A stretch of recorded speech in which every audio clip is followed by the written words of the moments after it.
My name is Daphne Arnold, and I will be discussing how the Sundiata and the Shahnameh present powerful antagonists and what their leadership reveals about power, fear, and downfall.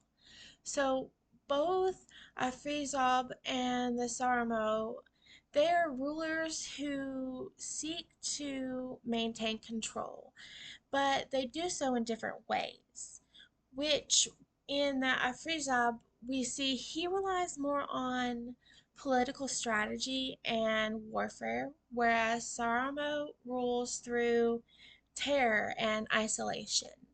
By examining each of them and how they lead, we can see that leadership is that is based on fear, it ultimately leads to downfall and failure. First, looking at Afijab, he is a king who is deeply suspicious and he's driven by fear of losing his power, fear of losing control. This fear pushes him to act aggressively, even towards the entire nation, even people who haven't done anything to him. It's that fear that makes him act this way. For example, in the text, it states that and Frejab marched a strong army across the border and laid waste to the land of Iran, and men, women, and children fell into bondage at his hands. This shows that his leadership was rooted in domination and control through military force. He didn't care who he was hurting, men, children, women, everyone. He just wanted to control.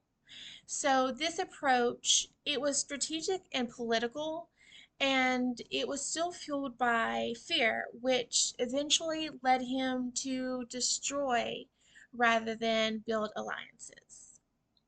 In contrast, in Surmero, he represents more of an extreme form of fear-based leadership. His rule isn't really through power, but more through terror and supernatural intimidation.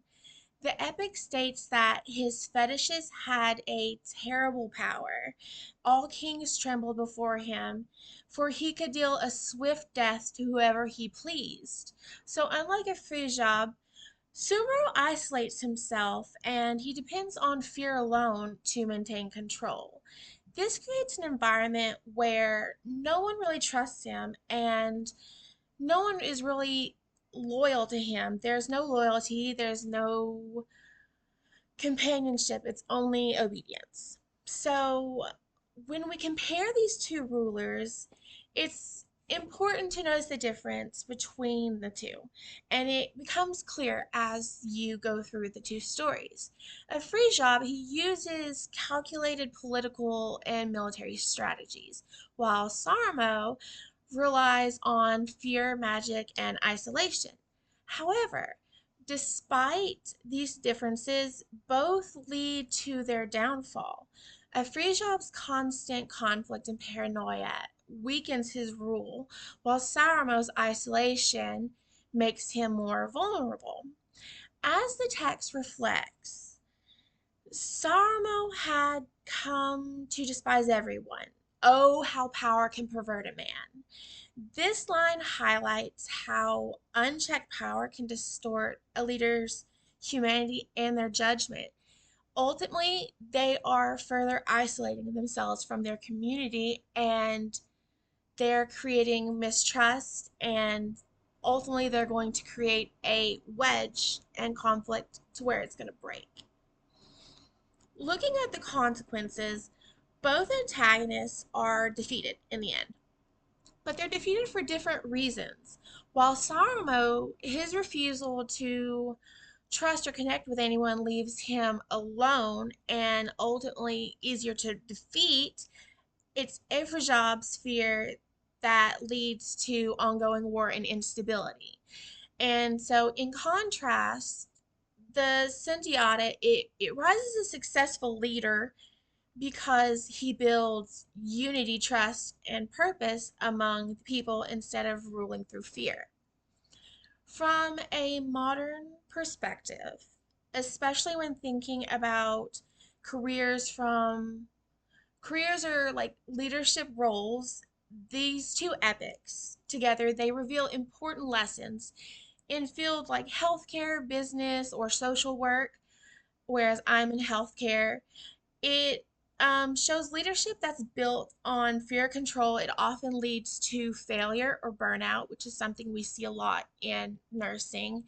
So, strong leadership, it requires trust, it requires communication, it requires ethical responsibility. Even today, through the Sundiata and the Shahnameh, even though they come from very different cultures and very different time periods, they both show that power without balance and humanity will always lead to downfall. So ultimately, these antagonists, they teach us what not to do. They highlight the dangers of prioritizing control over connection and fear over trust. Through their failures, we again gain a clearer understanding of what effective and ethical leadership should look like, not just in literature, but also in our own academic and professional lives as well. Thank you.